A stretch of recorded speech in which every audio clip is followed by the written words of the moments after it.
Attention!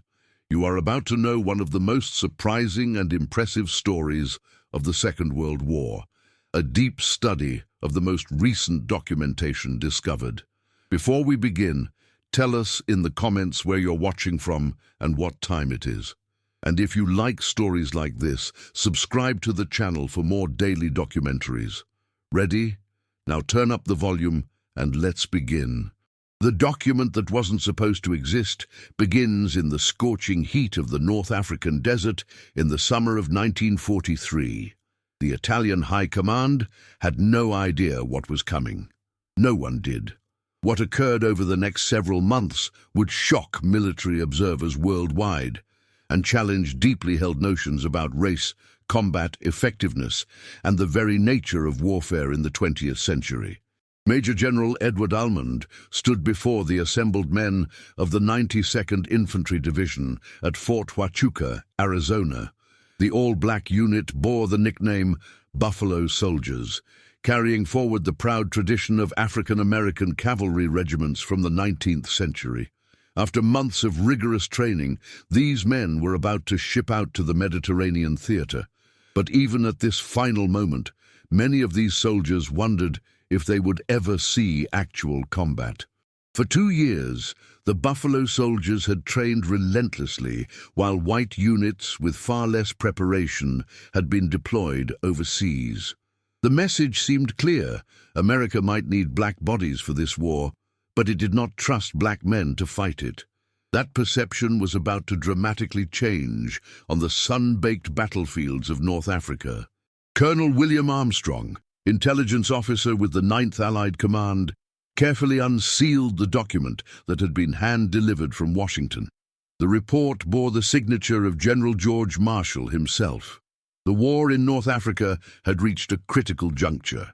Rommel's Africa Corps had stunned Allied forces with their tactical brilliance, and Italian forces were proving more resilient than initially anticipated.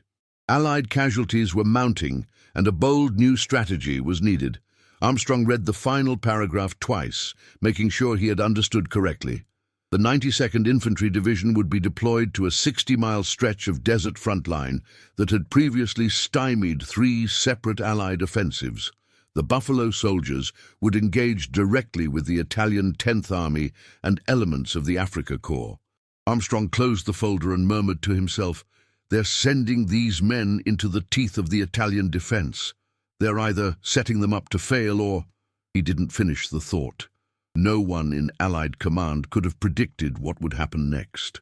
On June 16, 1943, the first elements of the 92nd Infantry Division arrived at the port of Oran. Among them was First Lieutenant Thomas Jefferson Rivers of the 370th Infantry Regiment. Rivers maintained a small leather-bound journal throughout the campaign, which would become one of the most valuable first-hand accounts of the Buffalo Soldiers in North Africa. "The heat struck us like a physical force when we disembarked," Rivers wrote. "Many of the men had never experienced anything like it. The air was so dry it seemed to pull the moisture from your lungs with each breath, and everywhere the sand, in our boots, our weapons, our food. We had trained extensively in the Arizona desert, but this was different. This was enemy territory, and we could feel it." The Italian forces occupying the strategic ridgeline at Jebel el Hamra had repelled 3 previous Allied attacks.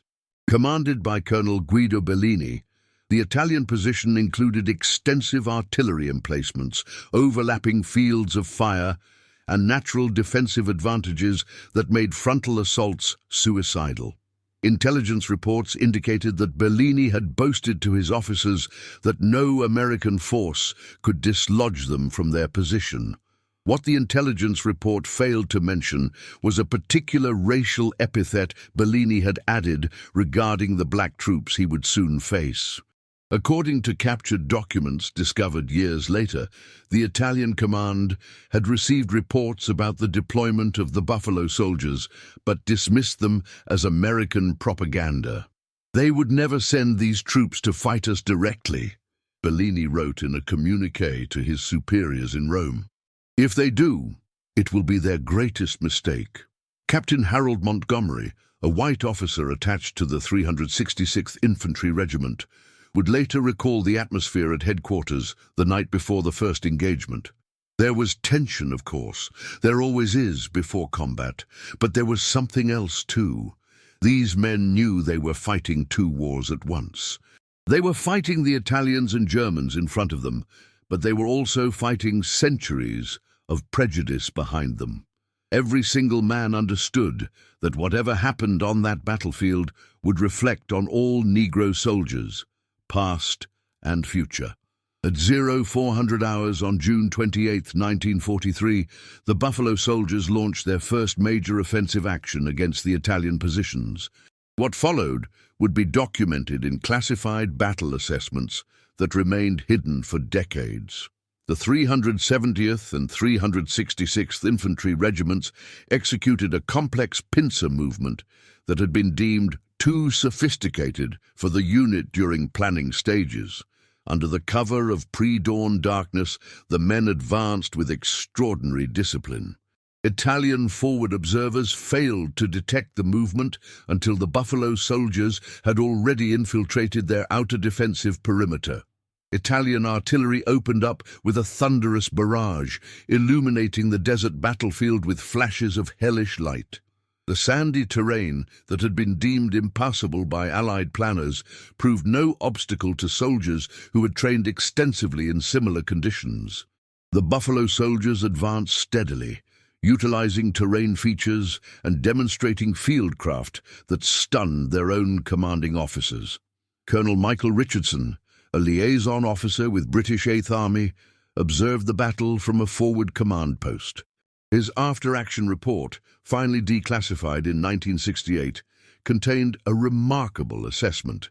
The colored troops displayed tactical acumen and battlefield courage that equals or exceeds any I have witnessed in 2 years of desert warfare. Their ability to function cohesively under extreme fire challenges every preconception held about these soldiers.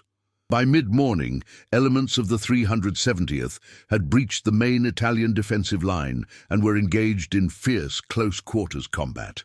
Italian forces, surprised by both the speed and determination of the attack, began to fall back from their secondary positions. Colonel Bellini, according to captured documents, was incredulous. "Impossible," he reportedly shouted when informed that black American troops had overrun his forward positions.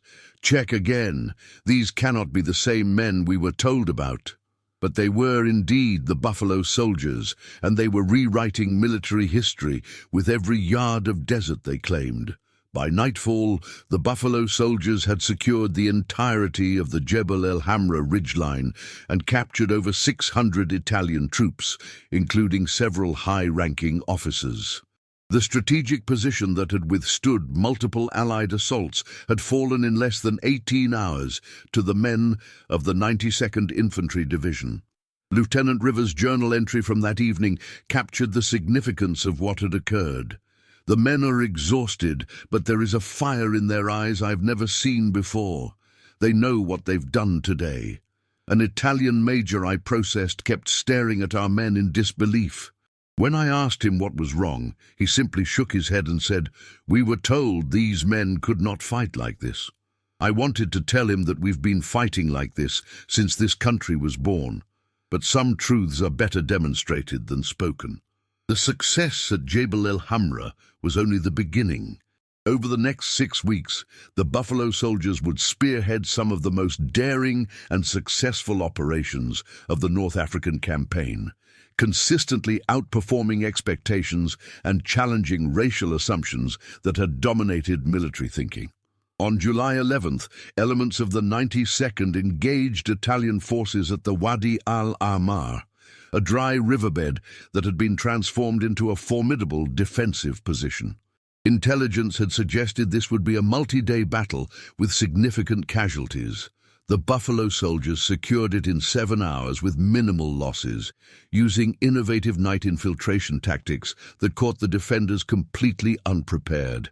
Major General Lucian Truscott, who would later command the 5th Army, visited the Buffalo Soldiers' headquarters after the Wadi al-Ahmar operation. According to multiple witnesses, He was uncharacteristically emotional after reviewing the battle reports. "Gentlemen," he reportedly told the assembled officers, "I owe you an apology. What your men have accomplished here would be extraordinary for any unit. That they have done so, while carrying the additional burdens our country has placed upon them, makes it nothing short of miraculous." The Italian commanders couldn't comprehend what was happening. Their forces were being systematically outmaneuvered and defeated by troops they had been assured were inferior. A captured intelligence assessment from Italian headquarters in Tripoli revealed their confusion. "The Negro-American troops are displaying combat effectiveness far beyond anything our intelligence suggested was possible. They appear especially adapted to desert warfare conditions that have severely hampered our own operations." The most decisive engagement came on August 3rd, when the Buffalo Soldiers were tasked with breaking through the Italian defensive line at Zawiyat al-Qadra, the last major barrier before the strategic port city of Misrata. The Italians had reinforced this position with elements of the elite Bersaglieri Corps and expected a conventional frontal assault. Instead, the Buffalo Soldiers executed a daring night march through terrain deemed impassable, appearing at dawn on the Italian forces' western flank. Simultaneously, a smaller detachment created a diversion to the east, causing the Italians to divide their defensive response. The resulting battle lasted less than 4 hours and ended with the complete collapse of the Italian position and the capture of over 1,000 troops. A German liaison officer attached to the Italian command later wrote in his personal journal, "What we witness today defies explanation within our current understanding of these American troops. Their tactical coordination would be impressive in the most elite European units. That these colored soldiers could execute such a complex operation raises disturbing questions about our broader strategic assumptions." Private First Class Marcus Williams of the 366th Infantry Regiment received the Distinguished Service Cross for his actions at Zawiyat al-Qadra. When his platoon's advance was halted by intense machine gun fire, Williams crawled forward alone, neutralized the position with grenades, and captured the 3 surviving Italian gunners. When later asked why he had taken such an extraordinary risk, Williams reportedly said, "Because I knew if I didn't, they'd say it was because of what I am, not who I am."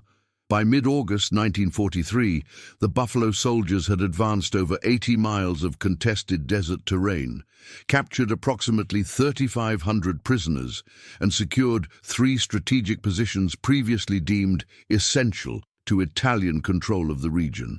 Their casualty rate was approximately 40% lower than comparable white units engaged in similar operations, a statistic that would remain classified until 1961.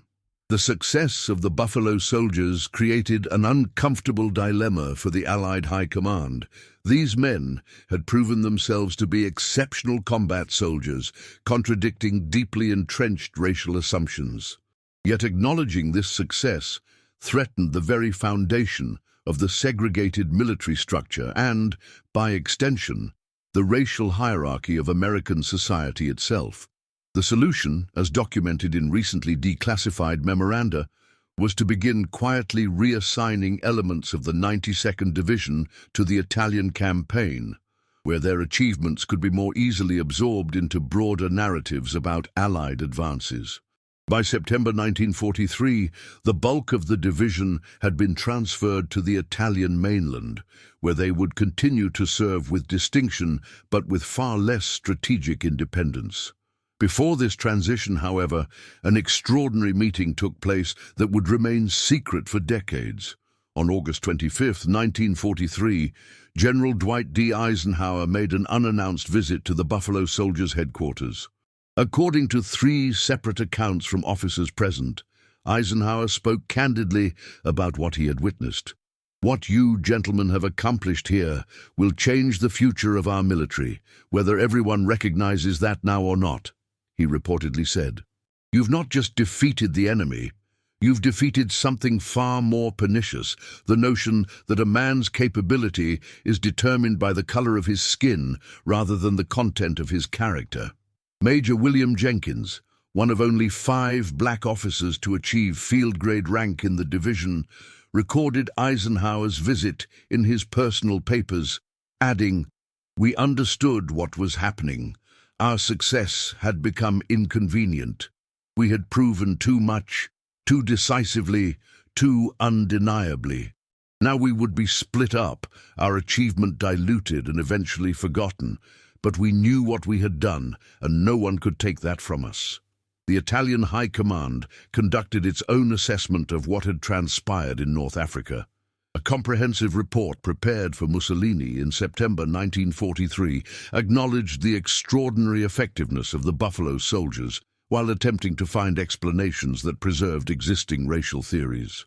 The report, recovered after the war, reveals the intellectual contortions required. The Negro American troops demonstrated unusual adaptation to desert conditions, possibly due to ancestral origins in similar climate regions.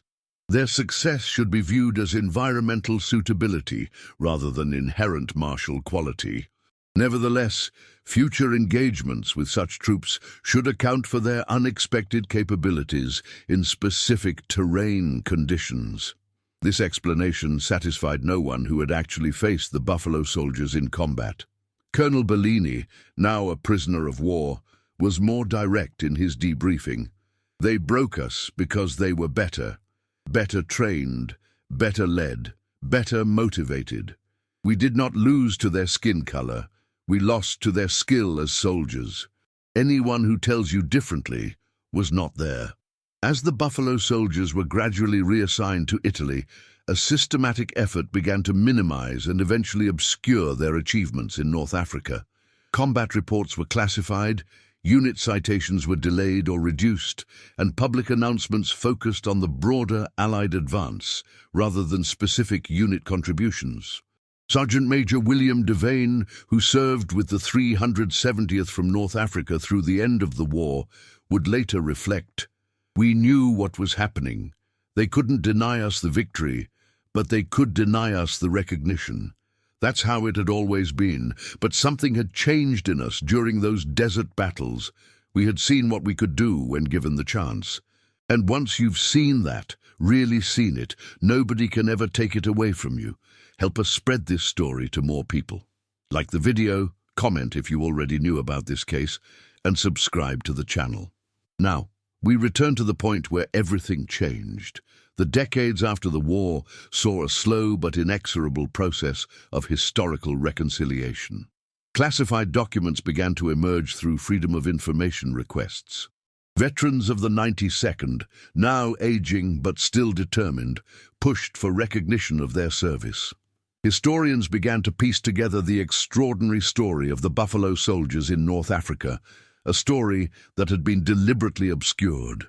In 1963, during a contentious congressional hearing on military integration, a formally classified battle assessment of the Buffalo Soldiers' North African campaign was entered into the record. Representative Adam Clayton Powell, Jr. read aloud from the report, "The performance of these troops stands as a definitive refutation of any doctrine of racial limitation in military capability. The revelation created a sensation, but the full scope of the Buffalo Soldiers' achievement remained obscured by incomplete records and the passing of many who had witnessed it firsthand. It would take another decade before a more comprehensive picture began to emerge." Dr. Eleanor Johnston, a military historian at Howard University, published the groundbreaking study, Desert Victory, The Buffalo Soldiers in North Africa, in 1972. Working with newly declassified documents and interviews with surviving veterans, Johnston reconstructed the remarkable campaign that had been deliberately written out of popular history. "What these men accomplished was nothing short of revolutionary," Johnston wrote. "They not only defeated a determined enemy under extreme conditions, but did so while carrying the additional burden of a nation's prejudice. Their success was so complete, so undeniable, that it threatened the very foundations of America's racial hierarchy. And so, their story was suppressed, their achievements attributed to others, their sacrifice rendered invisible. Johnston's work sparked renewed interest in the Buffalo Soldiers' service. Veterans began speaking more openly about their experiences, knowing that documentary evidence now supported their accounts. Thomas Rivers, now a retired school principal in Philadelphia, finally allowed his wartime journal to be published, providing an intimate perspective on those pivotal desert battles. In 1977, Italian military historian Paolo Bianchi discovered a cache of documents in Rome that included the complete Italian assessment of the Buffalo Soldiers. His subsequent book, Black Adversaries, The Italian Army's Greatest Defeat, provided the first comprehensive view from the opposing side. What emerges from these documents is a story of absolute military humiliation, Bianchi wrote. Italian commanders, steeped in the racial theories of fascism, simply could not comprehend how these black American soldiers were defeating them so decisively. Their reports reflect a cognitive dissonance that eventually gave way to a reluctant respect. By the final engagements, Italian officers were warning each other, "The buffalo are coming," and units would sometimes withdraw rather than face them directly. The most poignant revelation came in 1981 when former Colonel Guido Bellini, now elderly and living quietly in Milan, gave his first and only interview about his experiences against the Buffalo Soldiers. Speaking to an American documentary crew, Bellini was forthright. "They were the finest soldiers I faced in the war," he said. "I had been told they would break under pressure, that they lacked the discipline and courage for sustained combat. What I discovered instead were men of extraordinary determination and skill. My greatest professional humiliation became my greatest education. Those men destroyed everything I had been taught to believe about race and capability." In 1992, a memorial to the Buffalo Soldiers of the 92nd Infantry Division was finally dedicated at Arlington National Cemetery. Among the honored guests were 17 surviving veterans of the North African campaign. As the ceremony concluded, they stood together and, in voices still strong despite the passing decades, sang the battle hymn they had chanted as they advanced against Italian positions 50 years earlier.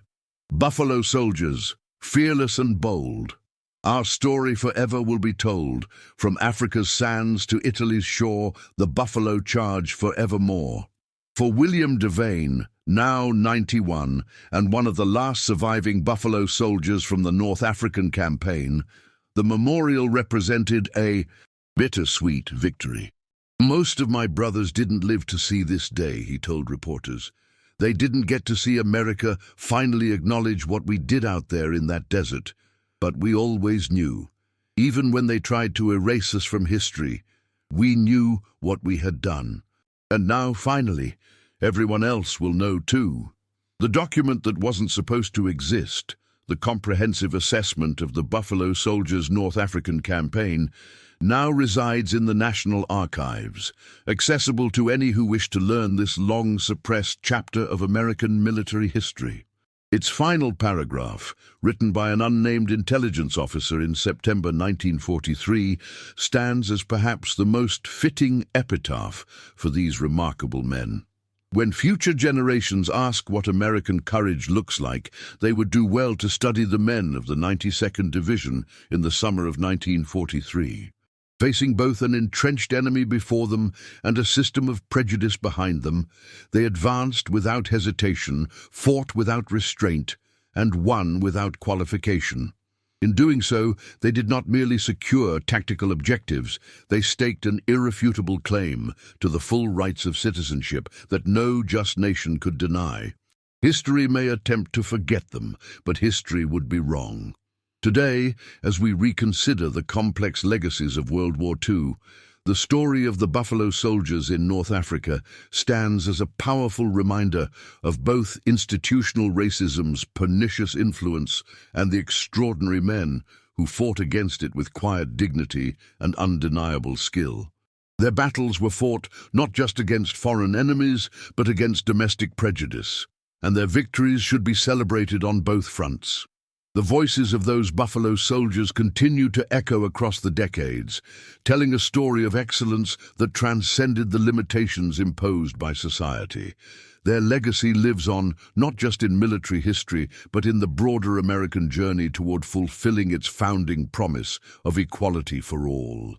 As Private First Class Marcus Williams, who survived the war to become a prominent civil rights attorney, wrote in his memoir published in 1969, "What we proved in that desert wasn't just that black men could fight. We proved that the entire structure of racial hierarchy was built on lies. Every Italian position we took, every mile we advanced, every battle we won was an argument for our humanity that no one could refute. They might try to hide what we did, but they could never undo it." In the shifting sands of the North African desert, the Buffalo Soldiers wrote an indelible chapter in American military history. Though long obscured, their achievement stands today as testimony to courage, skill, and determination that no prejudice could diminish and no deliberate omission could erase. The Italian commanders couldn't believe how black troops dominated the desert front, but they did. And in doing so, they changed not just the course of a campaign, but the course of history itself. Did you enjoy this story? Your support helps us continue producing new documentaries. A like, comment, or share makes all the difference. Watch more historical cases on our channel, and if you're not a subscriber yet, join our community. See you in the next episode.